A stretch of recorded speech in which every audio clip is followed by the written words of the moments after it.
Orang yang berniat berbuat kebaikan dan jadi mengamalkan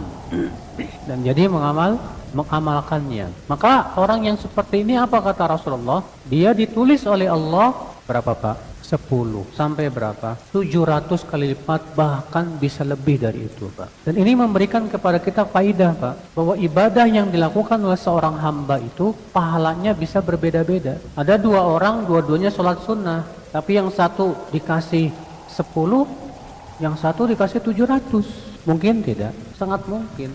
Ada dua orang sedekah sama-sama 10.000, yang satu dikasih 200, yang satu dikasih 2.000.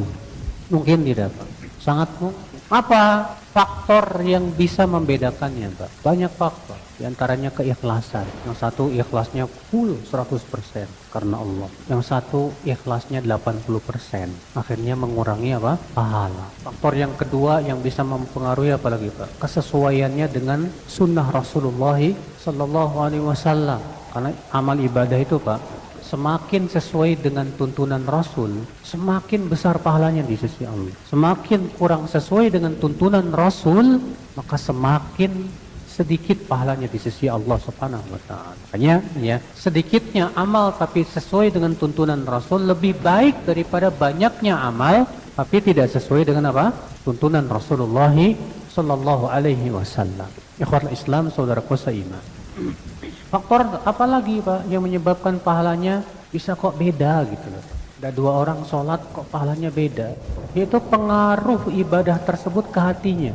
Semakin ibadah itu berpengaruh ke hatinya dan menimbulkan ketakwaan, semakin besar pahalanya di sisi Allah Subhanahu wa taala. Ya. Makanya Allah Subhanahu wa taala menyebutkan dalam surat At-Talaq. Allah berfirman, "Wa may yattaqillaha yukaffir anhu sayyi'atihi wa yu'zim lahu ajra." Barang siapa yang bertakwa kepada Allah, Allah gugurkan dosa-dosa dia dan Allah besarkan pahala. Artinya Pak, kalau ibadah itu semakin menimbulkan takwa, karena memang tujuan ibadah kan tujuannya supaya apa? Bertakwa. Allah berfirman, "Ya ayyuhan nas, u'budu rabbakumul ladzi khalaqakum walladzina min qablikum la'allakum tattaqun."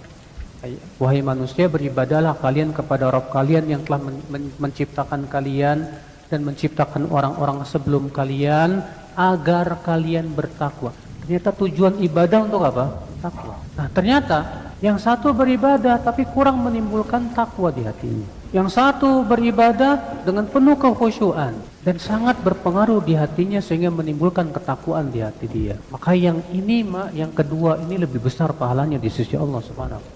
Ada orang baca Quran, dua orang dua-duanya baca Quran, tapi yang satu diresapi di hatinya sampai dia menangis. Yang satu baca aja tapi nggak kerasa di hati apa-apa, cuma di lisan doang. Mana yang lebih besar pahalanya? Tentu yang dia betul-betul meresapinya sehingga terasa di hatinya. Itu lebih besar di sisi Allah Subhanahu wa taala. Imam Ahmad pernah ditanya tentang amal apa yang paling utama. Kata Imam Ahmad, coba kamu lihat mana yang paling berpengaruh untuk hatimu, maka itu yang paling utama, ya.